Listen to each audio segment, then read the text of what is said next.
जय हिंद दोस्तों, सुनामी गुरु world channel पे आप सभी का स्वागत है। तो चलिए बच्चों, आज मैं आप लोगों को क्लास 10th का पहला चैप्टर जैव प्रक्रम सब्जेक्ट बायोलॉजी का ऑब्जेक्टिव क्वेश्चन कराने वाले हैं। तो जो हम देखने वाले हैं क्लास 10th का बायोलॉजी यानी सब्जेक्ट जो है बायोलॉजी का ऑब्जेक्टिव आज करने वाले हैं। लगभग में 50-60 गो ऑब्जेक्टिव क्वेश्चंस कराएंगे जो पहला चैप्टर जैव प्रक्रम से संबंधित होंगे। तो जो बच्चे चैनल को सब्सक्राइब नहीं किया है चैनल को सब्सक्राइब कर ले और वीडियो को शेयर भी करें, लाइक भी करें। तो चलो बच्चों, देखो पहला ऑब्जेक्टिव क्वेश्चन जो है आपका यहाँ पे स्क्रीन पे दिख रहा होगा। तो आप लोग भी वीडियो को पॉज कर करके आंसर देने का कोशिश करें, कमेंट करें। चलिए पहला क्वेश्चन दिया गया है। पहला क्वेश्चन जो है, देखिए यहाँ पे पहला क्वेश्चन क्या दिया गया है। कहता है कि पीत रस का स्राव होता है, यानी आपसे ये क्वेश्चन पूछ रहा है कि पीत रस का जो स्राव है किससे होता है। नहीं, यानी कहना है दोस्तों कि पीत रस का स्राव जो है किससे होता है। तो 4 ऑप्शन दिया गया है। ए ऑप्शन में है छोटी अंत द्वारा, यकृत द्वारा, अग्नाशय द्वारा और ग्रहणी द्वारा। तो चलिए दोस्तों, जो पीत रस का स्राव जो होता है यकृत के द्वारा जो होता है, यकृत कोशिका के द्वारा होता है। तो आपका ऑप्शन जो बन जाएगा 1 का बी ऑप्शन करेक्ट हो जाएगा। तो चलिए दोस्तों, नेक्स्ट क्वेश्चन है 2 नंबर का। 2 नंबर का क्या है, कहता है कि क्लोरोफिल वर्णक का रंग होता है, यानी पर्णहरित जो होता है उसका रंग कैसा होता है। बस आपको वो आंसर बताना है। देखिए क्लोरोफिल वर्णक का जो रंग होता है आपका हरा रंग होता है। कैसा होता है? हरा रंग होता है। तो 2 का जो डी ऑप्शन करेक्ट हो जाएगा। चलिए बच्चों, 3 नंबर का क्वेश्चन देखते हैं। दांत का कठोरतम भाग है, दांत का कठोरतम भाग है। देखिए दांत का जो कठोरतम भाग होता है वो आपका इनामेल होता है। क्या होता है मेरे दोस्तों? इनामेल होता है। तो यहाँ पे 3 का बी ऑप्शन करेक्ट हो जाएगा। चलिए नेक्स्ट क्वेश्चन जो देख रहे हैं, नेक्स्ट क्वेश्चन जो है आपका 3 नंबर तक बता दिया गया। आगे देखिए 3 नंबर का हो गया है। अगला जो है दिया गया है, अगला क्वेश्चन क्या होने वाला है। चलिए देखिए 4 नंबर का क्वेश्चन पे आते हैं। देखिए 4 नंबर का क्वेश्चन क्या दिया गया है। कहता है कि रंध्र का मुख्य कार्य है, यानी पत्तियों में जो छोटे छोटे छिद्र होते हैं उसको रंध्र कहते हैं। तो कहता है कि रंध्र का मुख्य कार्य क्या होता है। तो रंध्र का जो मुख्य कार्य होता है गैसों का आदान प्रदान करना और वाष्पोत्सर्जन की क्रिया भी उसी से होता है। तो आपका 4 नंबर का बी ऑप्शन करेक्ट हो जाएगा, गैसों का विनिमय एवं वाष्पोत्सर्जन। तो चलिए बच्चों, वीडियो को शेयर भी करेंगे और लाइक भी करेंगे। जो चैनल पे पहली बार विजिट किए हैं उस चैनल को सब्सक्राइब कर लेंगे। चलिए 5 नंबर का क्वेश्चन देखते हैं। 5 नंबर का क्वेश्चन देखिए क्या दिया गया है। 5 नंबर का क्वेश्चन में कहता है कि वायुमंडल में CO2 का प्रतिशत क्या है। कहता वायुमंडल में CO2 का प्रतिशत क्या है, यानी कार्बन डाइऑक्साइड का जो प्रतिशत है वायुमंडल में 0.03% है। 0.03% हो जाएगा। 5 का बी ऑप्शन करेक्ट हो जाएगा। चलिए मेरे दोस्तों 6 नंबर का देखते हैं। क्वेश्चन क्या है, निम्नांकित में किनको जीव विज्ञान का पिता कहा जाता है। ये जो आपका ऑप्शन दिया गया है कहता है क्या कि लामार्क, अरस्तु और चार्ल्स डार्विन और मेंडल को।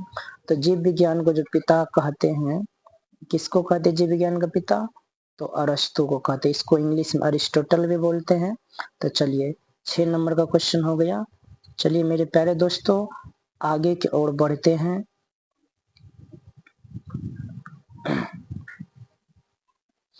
चलिए प्रकाश संश्लेषण की प्रकाश अभिक्रिया होती है। 7 नंबर का क्वेश्चन देखेंगे कि प्रकाश संश्लेषण के प्रकाश अभिक्रिया होती है। ये प्रकाश संश्लेषण के पूछा जा रहा है कि प्रकाश अभिक्रिया होती है। देखिए प्रकाश संश्लेषण जो है आपका पेड़ पौधे में होते हैं। प्रकाश संश्लेषण की जो क्रिया होती है किसमें होता है? पेड़ पौधे में होता है। तो यहाँ पे जो 7 नंबर का आंसर बन जाएगा क्लोरोप्लास्ट के ग्रेना भाग में होता है। प्रकाश संश्लेषण की प्रकाश अभिक्रिया जो होती है क्लोरोप्लास्ट के ग्रेना भाग में होती है। किस भाग में होती है? ग्रेना भाग में होती है। तो चलिए मेरे प्यारे दोस्तों 8 नंबर का क्वेश्चन देखते हैं। 8 नंबर का क्वेश्चन क्या है कि रंध्र मुख्यतः पाए जाते हैं। देखिए रंध्र जो पाए जाते हैं वो पत्तियों में पाए जाते हैं। तो ऑप्शन नंबर क्या हो जाएगा? 8 का बी होगा, यानी पत्तियों पर। यानी रंध्र जो पाए जाते हैं किस पे पाए जाते हैं मेरे प्यारे दोस्तों? कमेंट कीजिए और आंसर भी लिख करके भेजिए कौन सा आप भी आंसर दिए हैं। तो आपका 8 नंबर का भी ऑप्शन करेक्ट हो जाएगा। चलिए देखते हैं आगे की ओर। नेक्स्ट क्वेश्चन क्या है?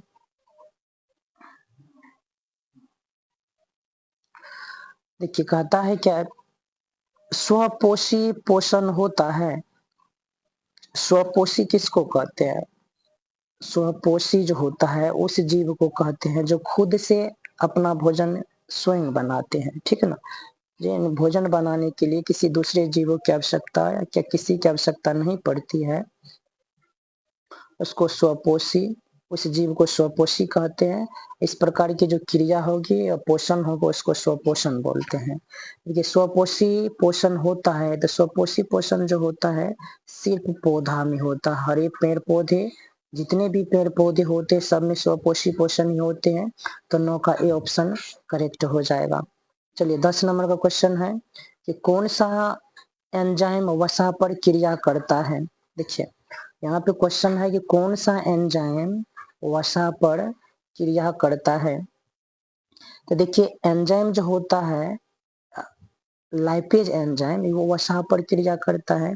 तो एमाइलेज नहीं होगा, ट्रिप्सिन भी नहीं होगा, पेप्सिन भी नहीं होगा। आपका 10 नंबर का जो आंसर करेक्ट हो जाएगा डी ऑप्शन हो जाएगा लाइपेज। तो 10 नंबर का कौन सा ऑप्शन करेक्ट हो जाएगा? लाइपेज। चलिए मेरे प्यारे दोस्तों 11 नंबर का क्वेश्चन देखते हैं। ग्रहणी भाग है, आपसे पूछा जा रहा है कि ग्रहणी भाग है। ग्रहणी किसका भाग है? बड़ी आंत का नहीं है भाग, ये नहीं होगा, छोटी आंत का होता है। तो ग्रहणी जो है किस आंत का भाग होता है? छोटी आंत का भाग होता है। ठीक है ना? तो 11 नंबर का बी ऑप्शन करेक्ट हो जाएगा। चलिए देखते हैं 12 नंबर का क्वेश्चन क्या है। 12 नंबर का क्वेश्चन देखिए क्या है। 12 नंबर में कहता है कि शरीर में भोजन का पचना किस प्रकार की अभिक्रिया है। यानी शरीर में भोजन का पचना किस प्रकार की अभिक्रिया है। देखिए यहाँ पे ये बायोलॉजी का क्वेश्चन है और केमिस्ट्री में जब यही सेम टू सेम क्वेश्चन आते हैं लेकिन ऑप्शन बदल करके आते हैं तो वहां पे ऑक्सीकरण आंसर होता है। बस डिपेंड करता है कि ऑप्शन किस ढंग से दिया गया है उस ढंग से आंसर करना होता है। इस प्रकार के प्रश्न का जो आंसर बनता है 2-3 गो आंसर बनता है। तो हम बायोलॉजी में देख रहे हैं तो शरीर में जो भोजन का पाचन होता है किस प्रकार की अभिक्रिया है? तो ये उपचयन अभिक्रिया है। कौन सी अभिक्रिया है? उपचयन अभिक्रिया है। तो 12 का सी ऑप्शन करेक्ट हो जाएगा। 12 नंबर का कौन सा ऑप्शन करेक्ट हो जाएगा? सी ऑप्शन मेरे प्यारे बच्चों करेक्ट हो जाएगा।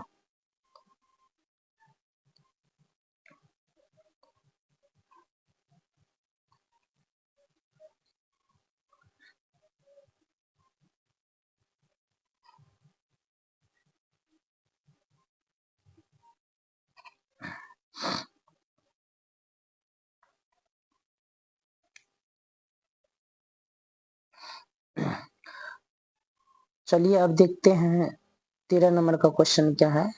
13 नंबर में क्या दिया गया? अच्छा सॉरी, 13 नंबर का क्वेश्चन क्या दिया गया है, चलिए देखेंगे। 13 नंबर का क्वेश्चन क्या है, तो मानव शरीर की सबसे बड़ी ग्रंथि है। देखिए आपसे क्वेश्चन पूछा जा रहा है कि मानव शरीर की सबसे बड़ी ग्रंथि, इसमें जो ये क्वेश्चन है ये आंतरिक की बात कर रहा है, यानी अंदर की बात कर रहा है, ठीक है ना। शरीर से जो अंदर वाला पार्ट होता है उसकी बात कर रहा है। बाहरी की बात करेंगे सबसे बड़ी ग्रंथि में तो कुछ दूसरा आंसर बनता है, आंतरिक की बात कर रहा है, ठीक है ना। तो यहाँ पे जो है मानव शरीर की सबसे बड़ी ग्रंथि क्या हो जाएगी, तो देखिए मेरे प्यारे दोस्तों, मानव शरीर की जो सबसे बड़ी ग्रंथि हो जाएगी, कौन सा हो जाएगा,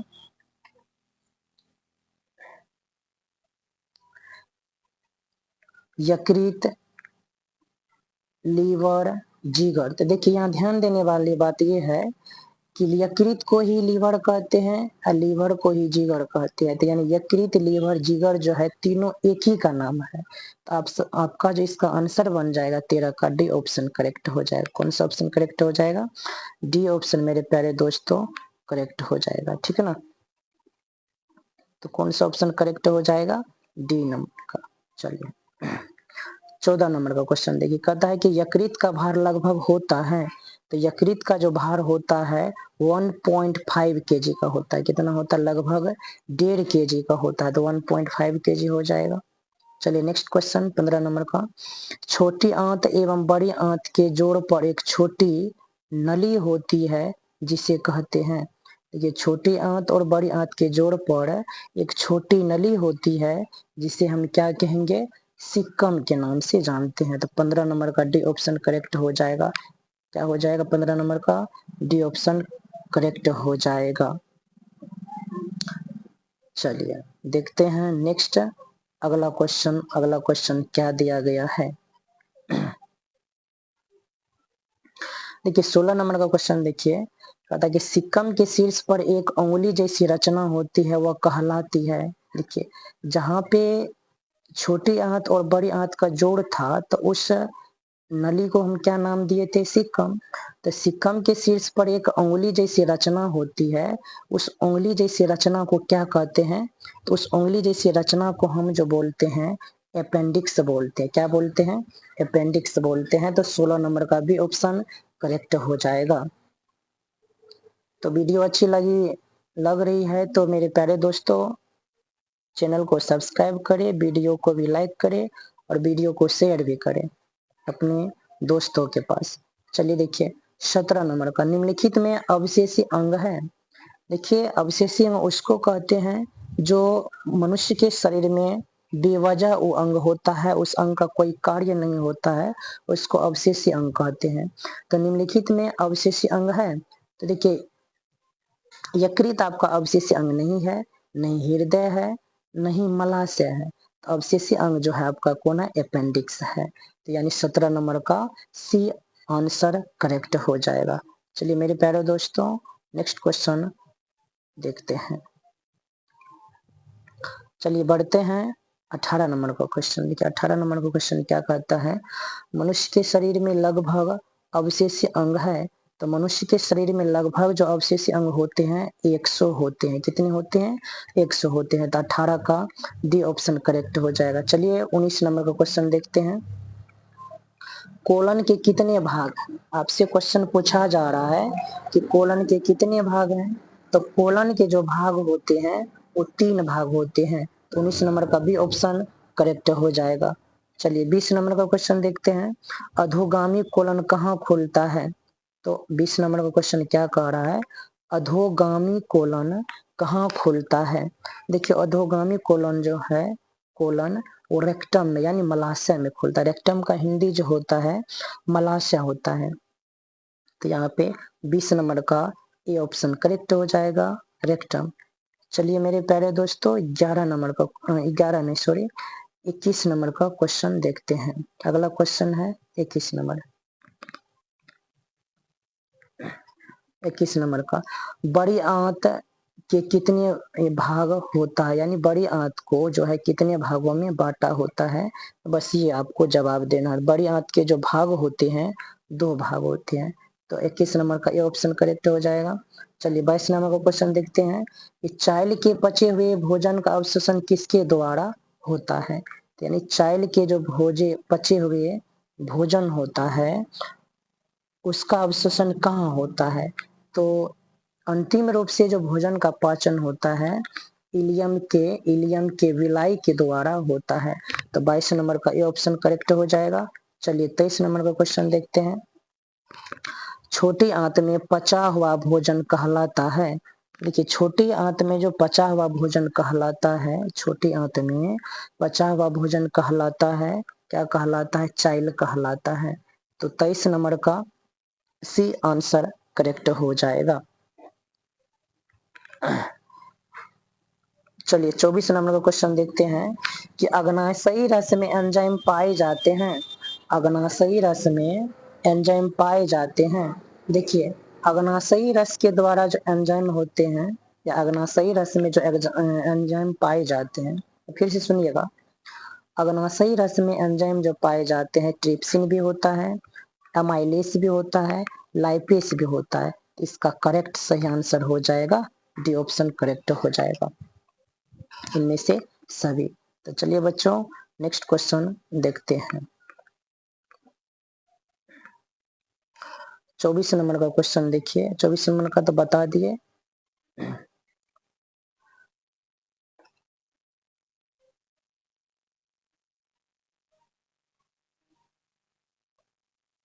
चलिए 25 नंबर का क्वेश्चन देखते हैं। कहता है कि अमाशय में पचा हुआ भोजन कहलाता है। अमाशय में जो पचा हुआ भोजन होता है वो क्या कहलाता है, काइम कहलाता है। तो अमाशय में जो पचा हुआ भोजन होता है वो क्या होता है, काइम होता है। तो 25 का ये ऑप्शन करेक्ट हो जाएगा। चलिए 26 नंबर का क्वेश्चन देखते हैं। कहता मुख में पचा हुआ भोजन कहलाता है। यानी मुख में पचा हुआ जो भोजन है क्या कहलाता है। तो मुख में पचा हुआ भोजन ओला कहलाता है। क्या कहलाता है, ओला कहलाता है। तो आपका जो 26 नंबर का सी आंसर करेक्ट हो जाएगा। 27 नंबर का देखिए, छोटी आंत के कितने भाग हैं। तो छोटी आंत के जो हैं कितने भाग हैं। तो आपको ये क्वेश्चन पूछा जा रहा है तो आप जान रहे हैं कि छोटी आंत के 3 भाग होते हैं। तो 27 नंबर का ए ऑप्शन करेक्ट हो जाएगा। तो छोटी आंत के कितने भाग होते हैं, तो छोटी आंत के 3 भाग होते हैं। ये नंबर सही हो जाएगा। चलिए मेरे प्यारे दोस्तों आइए देखते हैं। तो छोटी आंत के कितने भाग हो गए, 3 भाग हो गए, ठीक है ना। तो चलिए देखिए अब अगला है 28 नंबर का क्वेश्चन। 28 नंबर का क्वेश्चन क्या कह रहा है, छोटी आंत के भाग निम्न में है। देखिए ग्रहणी भी होते हैं, जेजुनम भी होते हैं, एलियम भी होते हैं। तो 28 नंबर का डी आंसर करेक्ट हो जाएगा क्योंकि छोटी आंत के ग्रहणी, जेजुनम, एलियम तीनों भाग होते हैं। तो इसीलिए डी ऑप्शन करेक्ट हो जाएगा इनमें से सभी। चलिए 29 नंबर का क्वेश्चन देखते हैं। छोटी आंत का कौन सा भाग सी आकार का होता है। यानी छोटी आंत का कौन सा भाग सी आकार का होता है। तो आपको जो 4 ऑप्शन दिया गया है तो उसमें से एक आंसर सही बनेगा, उसको आंसर दीजिए, कमेंट भी करेंगे आप लोग। देखिए छोटी आंत का जो भाग होता है सी आकार का वो ग्रहणी भाग होता है। कौन सा भाग होता है, ग्रहणी। तो 29 नंबर का ए आंसर करेक्ट हो जाएगा। चलिए 30 नंबर का क्वेश्चन देखते हैं। कहता है क्या छोटी आंत का मध्य भाग है। तो आपका जो छोटी आंत का क्वेश्चन पूछ रहा है कि मध्य भाग कौन होता है। तो छोटी आंत का जो है मध्य भाग जो होता है वो जेजुनम होता है। क्या होता है, जेजुनम होता है। तो छोटी आंत का मेरे प्यारे दोस्तों मध्य भाग कौन सा होता है, जेजुनम होता है। तो छोटी आंत का जो मध्य भाग है जेजुनम होता है। तो चलिए आपका 30 नंबर का भी आंसर करेक्ट हो जाएगा। तो इसका भी लगभग में 30 क्वेश्चन कराए हैं। तो पार्ट 1 तक ही इसमें रखेंगे। जब पार्ट 2 आएंगे तो उसमें 31 नंबर से क्वेश्चन कराएंगे फिर से। तो अगर वीडियो अच्छी लगी हो तो चैनल को सब्सक्राइब करें, वीडियो को लाइक करें और वीडियो को शेयर करें अपने दोस्तों के पास। जय हिंद, जय भारत।